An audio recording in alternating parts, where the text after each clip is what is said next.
leenca addunyaa raastee jecha tokko qofaan an Oromoodha jechuun kee aarsee ilmaan bofaa. Leenca addunyaa raastee jecha tokko qofaan ibiddi warraaqsaa dho'eessiin qabatee seenaa qabsoo Oromootti iddoo guddaa argate.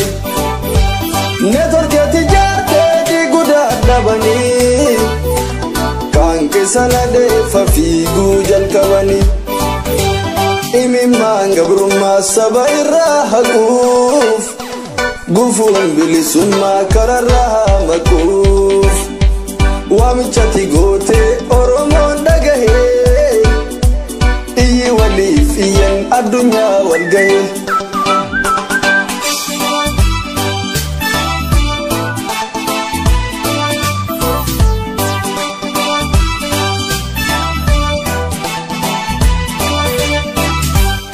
Akka kaayaan sabaa pinafnya kufeetiin ibidda qabsiistee dhaloota qubeetiin qabsoo bittinnaa erga walii qabdee siyaasan diinotaa akka elee cabdee bakka seentu dhabdee.